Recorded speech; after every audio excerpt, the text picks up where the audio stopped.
You're Okay, we're recording. This is our film podcast. We watched Triangle of Sadness, so we're gonna start by passing it around and introducing ourselves and telling you what we thought of it. And we're giving a rating of the movie out of 5. 0.5 is okay, obviously. So we're doing it out of 10, but we're doing it the long way around. Wait, what? Yeah, do out of 10 with extra steps. Give it your rating out of 10 and then divide that by 2. So it's out of 5. It's out of 5, yeah. Okay. percentage. I want to be specific. Yeah, go ahead. Do I introduce myself? Yes, introduce yourself. I'm Marshall. I thought the movie was pretty slow and very on the nose, and I feel like the beginning was very, very slow. I would rate it probably 3. Can you start the timer? Oh. Well, there's a timer on the voice recording. Okay, yeah. I'm Mason. I thought it was pretty slow. I would rate it probably at 3.12 out of 5. We can do 0.12s? Of course. Okay. 0.5s were allowed. Can we call it? He said I could do My percentage. rules. Can we call it 0.125 so it's just out of 8? I'm going Rotten Tomatoes. 100. Okay. I'm Drew. I thought it was boring. I thought there was between the 3 parts, none of it overarched. It was kind of lame. I'll go 41%. 5?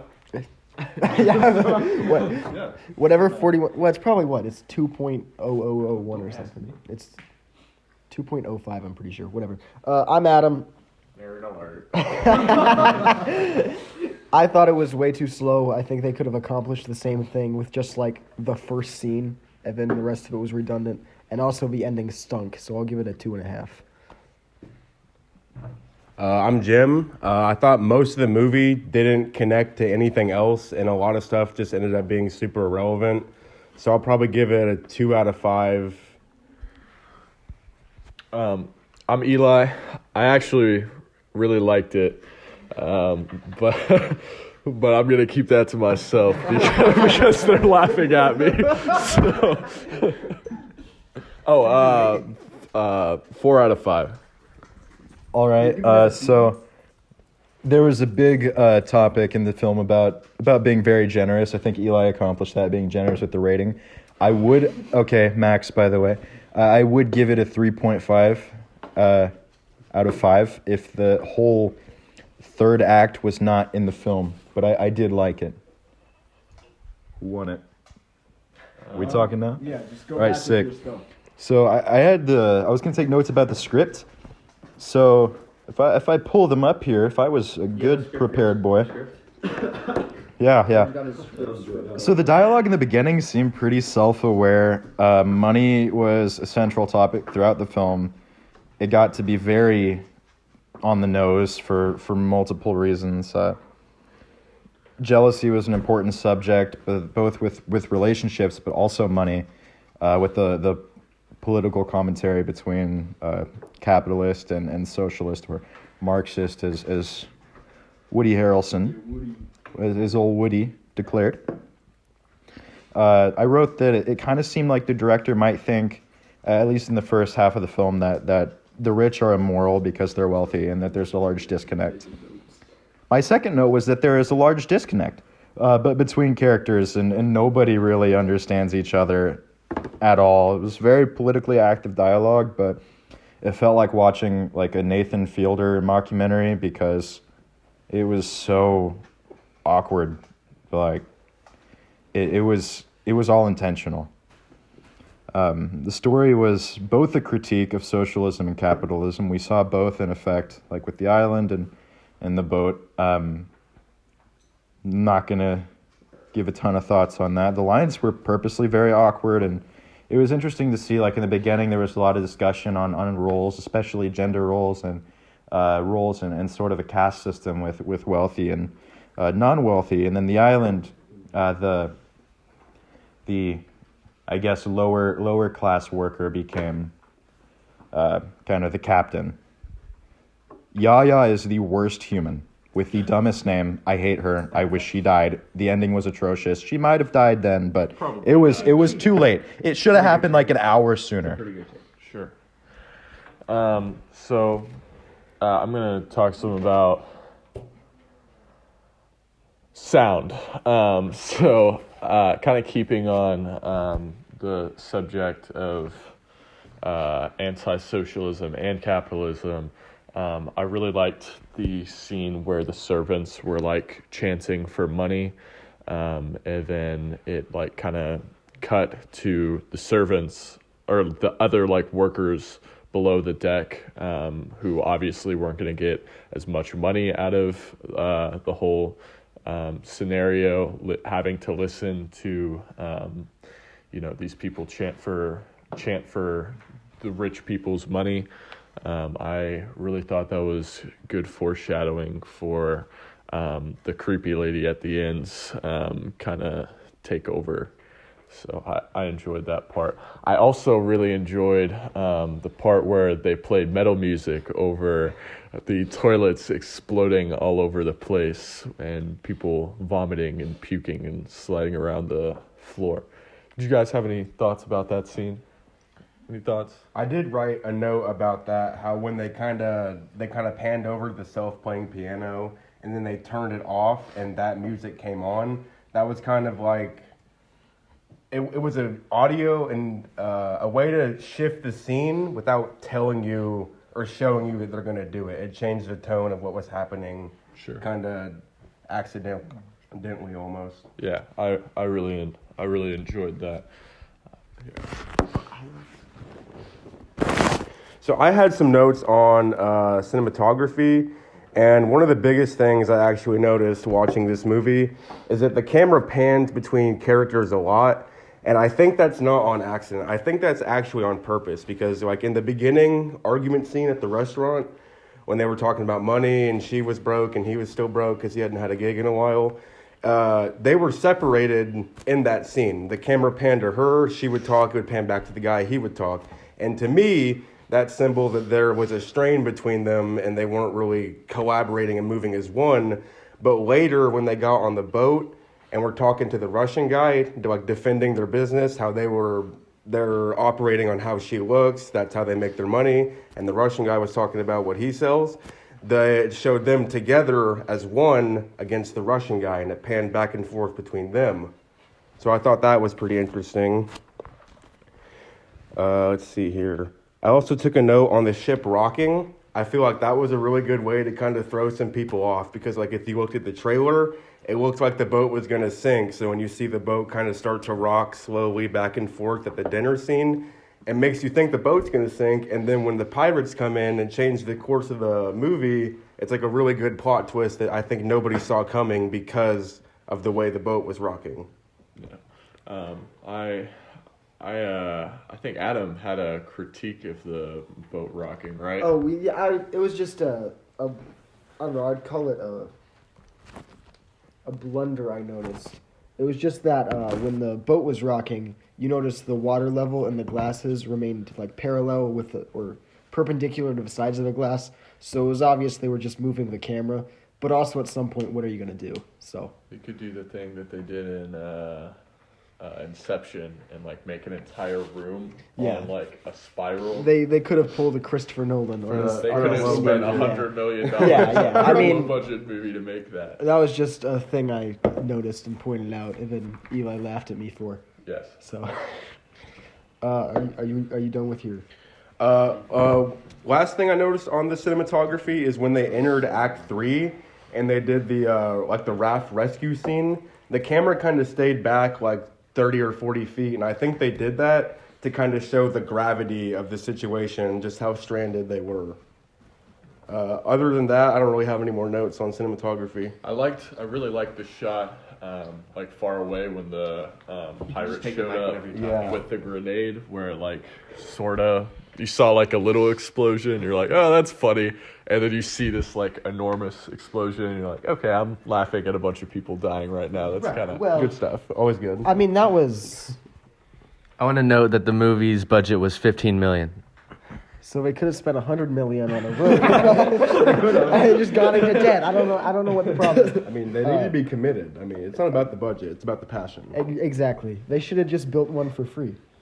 They should have borrowed the Inception one. Is what they should have done. Ask and I rented it out. Hey, Chris. Okay. It's back to Adam. I did editing, and I know one thing I noticed about the editing, and specifically the pacing, was that it was very like drawn out. Most of the scenes were, but it wasn't like painful. I mean, me personally, I think towards the end of the movie, I thought, all right, this has been going on for too long, but that's because I have no attention span. I do think the shots ended like at their natural conclusion, and there was nothing really revolutionary about the editing. It was just, it was solid. It wasn't fantastic. It didn't, I think, significantly contribute to the movie in any way other than it wasn't bad. I also think that's, that's nice to have when you have, a new, like a script that pushes the boundaries of commentary, because it was really on the nose, it was really in your face, and it also had this great cinematography that I really liked. So I think the editing took a nice backseat there. I did like specifically the montage when the metal music is playing and like the captain and his friend are stealing the mic, and then there's poop flowing out of the toilets when they're talking about they're talking about selling manure. They're talking about how both capitalism and communism are like crappy ways of running an economy. And as you see, this luxury yacht is overflowing with poop. And I think the way they did it was really well done and really smart. So that was probably my favorite editing bit. But I really liked how it was kind of like immediately after they're talking about how awful socialism and capitalism are, they immediately are thrown into a situation where they don't even get to live in a society, and they have to deal with like how difficult it would be with neither. I really like that. I didn't even think about that. I didn't even realize that. I just thought about that. Yeah. I mean, the only like miss I noticed in editing was that they could have had a really good action thing with a bunch of really fast cuts and a shaky cam when the pirates attacked. It would have ruined the tone of a movie, but I would have liked it. So there's that. I respect it. Okay. I'm not in this class, and I took 0 notes. I have lighting. The thing with these dramedies is that, like, when you light a traditional comedy, and you light a traditional drama, they're, like, 2 completely different things. So dramedy, you got to, like, kind of, like, find a balance. But I would say, like, this movie mostly it pretty much stuck with the dramatic lighting the entire time, even though it, like, tries to make you laugh, too. I think that's, it can kind of, like, it might be there just to, like, emphasize how important, like, the political message can be. Just keeping the dramatic lighting and everything. Let's see, I also have set design. So let's see, there's 2 major sets, right? There was the island and the boat. They kept it kind of traditional. Like, it was a rich, like, nice yacht. It seemed like a rich, nice yacht. And also, like, I want to say, like, the lighting felt kind of like in the boat. It felt kind of like, and outside the boat, like on the boat, it felt kind of like heavenly. Like, they made it seem really nice. And then when the boat started crashing and there was that thunderstorm and everything, it, like, all the lights turned off and it got really dark and it got, like, kind of like ominous as people started, like, throwing up and everything. See, objects uses plot devices. They really, like, there was that one part where he takes his dead wife's jewelry. I thought that was kind of cool because it's like they're using that like clothing device that they used earlier to, like, emphasize that they were rich, and now they're using it again to emphasize, even though his wife is dead, he doesn't care. He still wants. Right, and that same thing happened with the cologne bottle with the male model.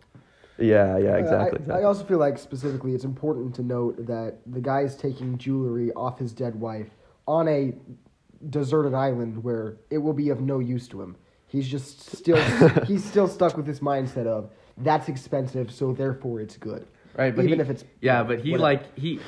he's in the mindset though that he like basically knows that he's like, I am so important. There are people coming for me like right now. Yeah, they did That's do that, true. like the eating scene or something like that. And they kind of further emphasize that when they like, oh my god, I'm blanking.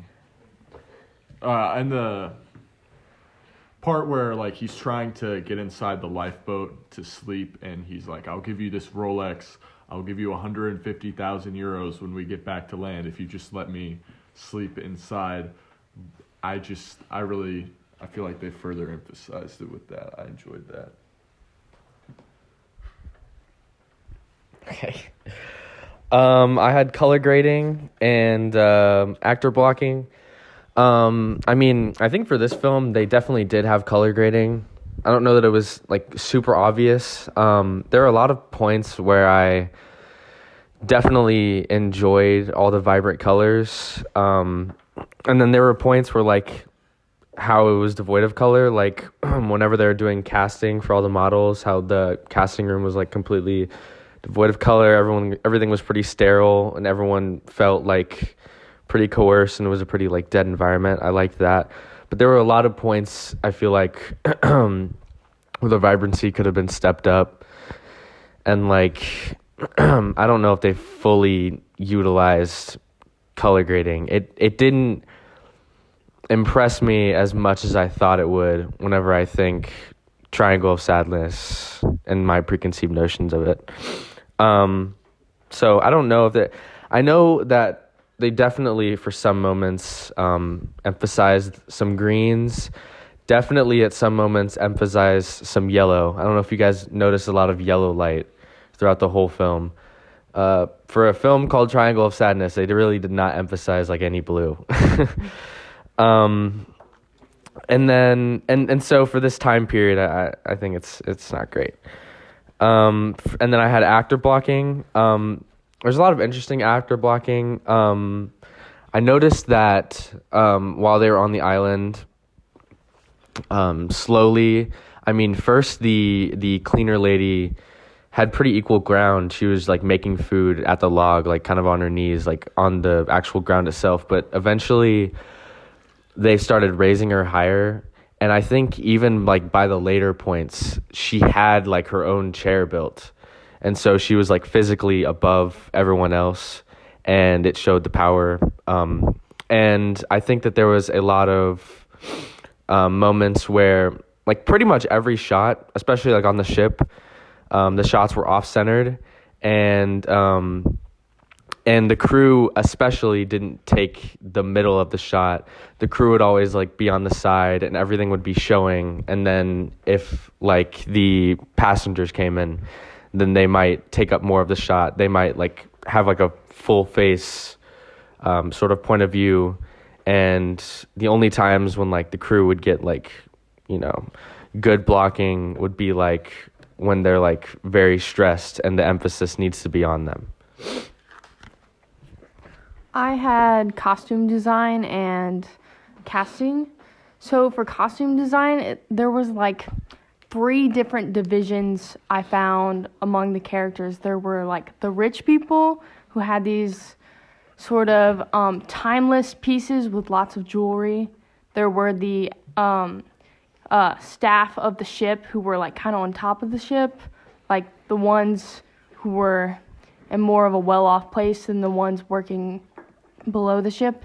And they had these like very well put together outfits of like white polo shirts with like a uniform black pants or a black skirt. And then the ones below the ship just had blue t-shirts with like shorts, or they had like overall type outfits. But I felt that for how on the nose the plot is, the outfits weren't very elaborate for like the rich people. So for example, like during the fashion show, the outfits were very boring. You know, they weren't like these big magnificent pieces.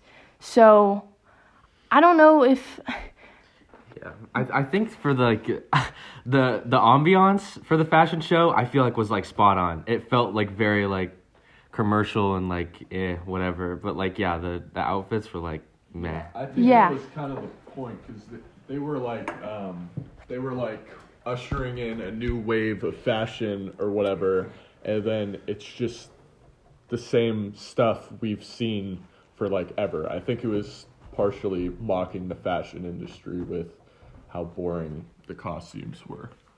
So, the director, I think it seemed like he wanted to not just necessarily mock like just rich people or just people of a certain political ideology. He didn't quite portray anybody in a mostly positive or mostly negative light. It was all fairly equal, and they all got the chance to push back on each other, show their strengths and weaknesses, and I think that's a very interesting and difficult thing to do as a director. It worked quite well with the line delivery and the dialogue.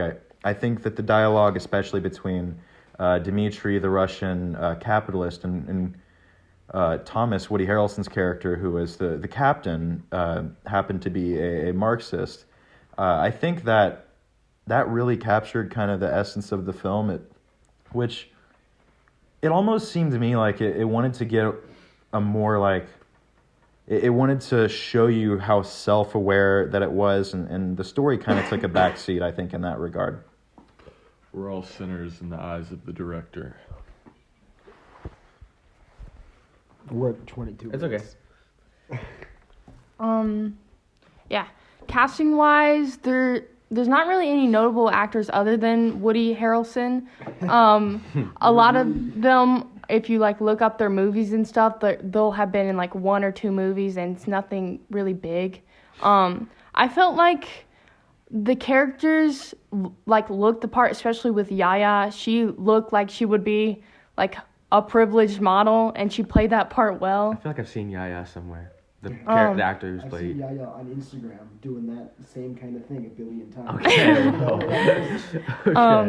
Okay. As far as like Carl's character, I feel he was one of the main characters, but I felt like I kind of got nothing out of him. He felt very boring and bland to me. I didn't like find anything interesting about his performance. I think Woody Harrelson like definitely stole the show in the parts that he was in, but then he obviously just kind of disappeared after the ship went down. What happened to him? And nothing was ever spoken about him ever again. It just felt very like okay. Nothing stood out very much to me. Okay.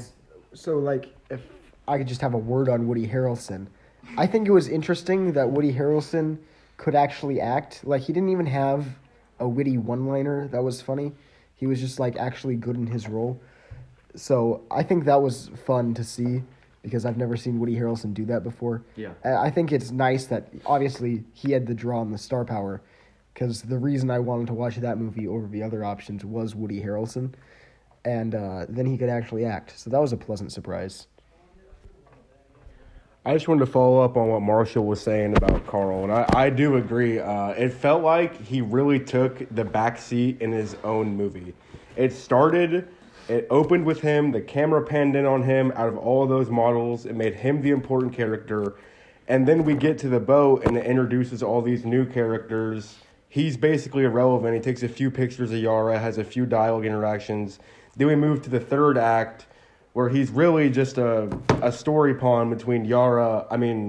Was it Yara? It was Yaya. Yaya and Abigail, where he's kind of like caught up in the affair. I feel like it's really not about him, but about the two women in that situation. So it feels like he kind of never has room to breathe or really develop as a character at all. So I would argue that Carl is not the protagonist. He is a narrative through which the story is being told. Because really, his character is relatively unchanging, right? He starts like critical of gender roles and money. Then he continues like on the boat. He's jealous. But then he feels regret when he gets the one guy fired, right? So And throughout it all, we see Yaya's character changing more. So I feel like almost Yaya was the protagonist, and then Carl was just a narrative through which to tell the story. I kind of feel like, each chapter of the film was kind of like a completely different like type of story. Like the first story was like very critical of like society through like explored through like the individuals, like how the individuals behave. And then the second chapter was more exploring like it's like anti-society through like political systems. And then the third chapter was more like, okay, let's say we don't have a society. It's awful then too. So I feel like every chapter just kind of honed in on the characters it needed to in order to tell the story that it needed to in each chapter. So I feel like it's more the characters serve the plot than the plot serves the characters in this film.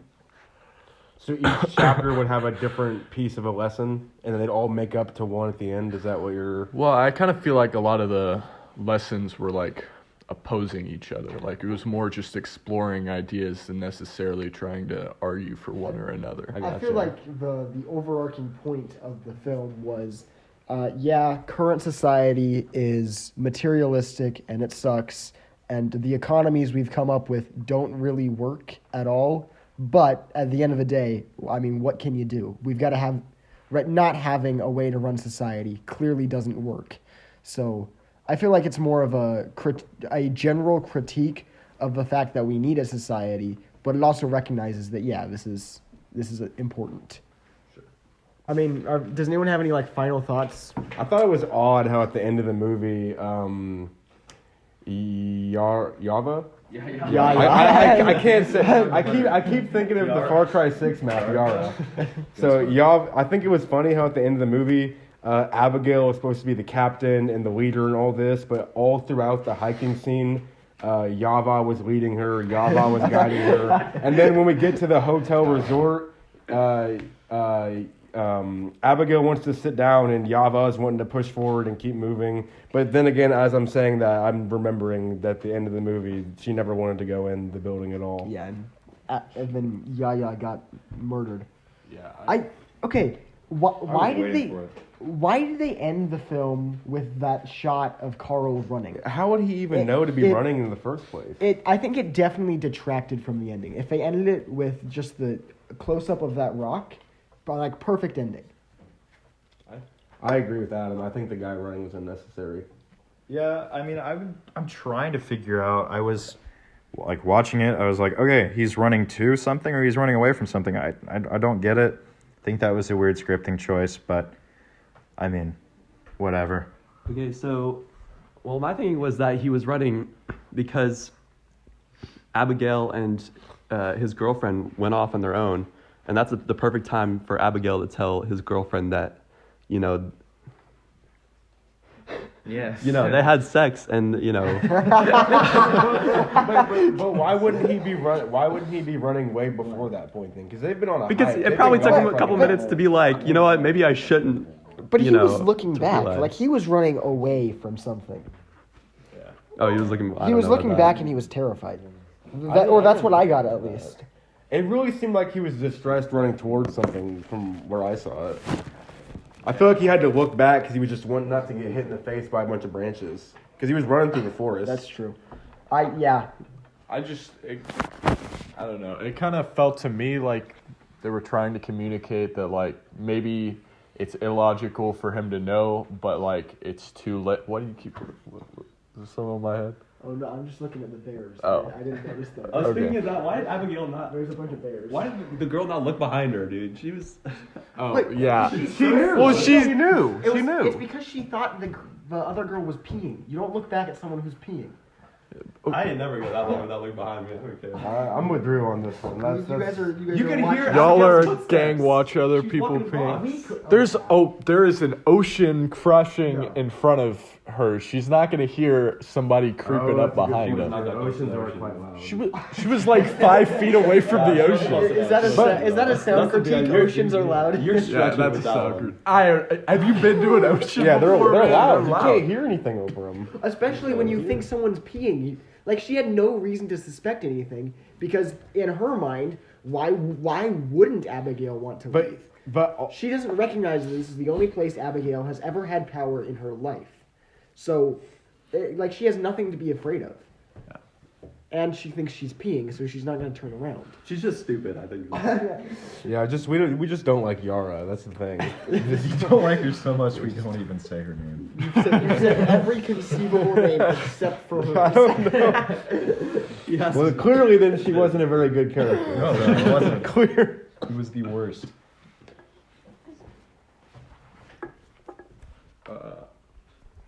No. I Okay. What? I was just gonna say I don't like Yaya, but I don't feel like she was worse than the other ones. I feel like they were all terrible, and I hated all of them equally. Dimitri was the only redeemable Dude, character. Dimitri was great. Dimitri was great. Loved him.